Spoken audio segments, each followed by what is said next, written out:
अस्सलाम वालेकुम। बहुत सारे बच्चे हमारे पास अनडिसेंडेड टेस्टीज़ के साथ प्रेजेंट करते हैं कि उनकी जो टेस्टीज़ है एक साइड की या बाजू का दोनों साइड की अपनी प्रॉपर जगह पे नहीं होती और उसके लिए सर्जिकली उसको नीचे लाना होता है। तो बहुत सारी वीडियोस मैंने अनडिसेंडेड टेस्टीज़ के ऊपर बनाई हुई हैं, उसके डिफरेंट एस्पेक्ट्स को उसमें कवर किया है। लेकिन एक क्वेश्चन जो बहुत इंपॉर्टेंट है और तकरीबन हर जो पेरेंट है वो ये क्वेश्चन हमसे पूछता है कि क्या अगर मेरे बच्चे की एक ही टेस्टीज़ है तो क्या आइंदा आने वाली ज़िंदगी में कोई मसला तो नहीं होगा। बाज़ बच्चे ऐसे हमारे पास आते हैं कि जिनमें कि बहुत लेट डायग्नोज होते हैं अनडिसेंडेड टेस्टीज़ के लिए और उस वक्त उस टेस्टीज़ को नीचे लाने का कोई फ़ायदा नहीं होता, उसको निकालना पड़ जाता है टेस्टीज़ को। या एक कंडीशन होती है टेस्टिकुलर टॉरियन, जिसमें कि टेस्टीज़ जो है वो बल खा जाती है अपने एक्सिस के ऊपर, जिसकी वजह से उसके खून की सप्लाई मुतासर होती है और वो अगर लेट हो जाए तो और उसको बचाना मुमकिन ना हो, वो गलना शुरू हो जाती है, काली होना शुरू हो जाती है। तो उस कंडीशन में भी हमें टेस्टीज़ को निकालना पड़ता है।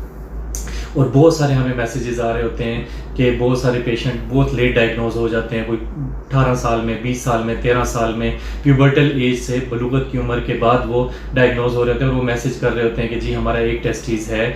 और ये बाज़ बच्चों का इंट्राअब्डोमिनल टेस्टीज़ होता है और उनको पता ही नहीं होता और वो बहुत लेट जाके उनको पता चलता है। तो इन तमाम लोगों के जिनके बच्चों का या उनका अपना एक टेस्टीज़ है तो उनके बहुत सी ये क्वेरीज हमारे पास आ रही होती हैं कि डॉक्टर साहब हमें बताएं कि हमारा एक ही टेस्टीज़ है, मेरी शादी होने वाली है। बहुत सारे बच्चे 22 साल 23 साल की उम्र में वो हमें क्वेरीज भेज रहे होते हैं। तो सोचा कि आज इसके बारे में हम डिस्कस कर लें।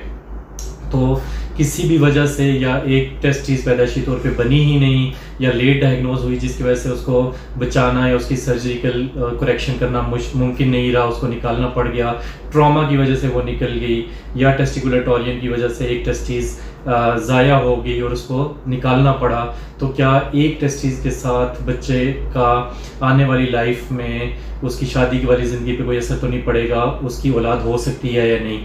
तो जो स्टडीज़ हैं वो ये कहती हैं कि बिल्कुल अगर एक टेस्टीज़ भी जो बचा हुआ है वो हेल्दी है, अपनी जगह के ऊपर है, वो नॉर्मल प्रोडक्शन कर रहा है, तो वो दूसरी टेस्टीज़ को कंपनसेट कर लेता है और वो इस तरह के मसाइल ना होने के बराबर होते हैं इसमें। और एक नॉर्मल बच्चे में कोई ख़ास फ़र्क नहीं होता, उसके स्पर्म काउंट्स, उनकी मोटिलिटी में कोई ख़ास फ़र्क नहीं होता। लेकिन जो एक टेस्टीज़ है वो बशर्ते कि वो प्रॉपर काम कर रहा हो। तो इसके लिए बहुत ज़्यादा परेशानी की बात नहीं है कि एक ही टेस्टीज़ है तो आगे वाली ज़िंदगी में इसका क्या होगा। तो और अगर ये दूसरा टेस्टीज़ टाइमली डायग्नोज हो जाए, उसको नीचे लेके आ जाएं, तो ये बिल्कुल नॉर्मल बच्चे होते हैं, इनमें कोई भी मसला नहीं होता।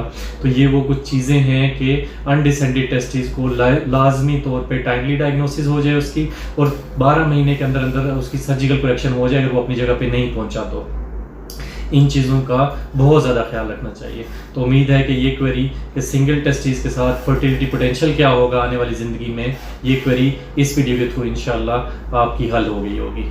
Thank you so much.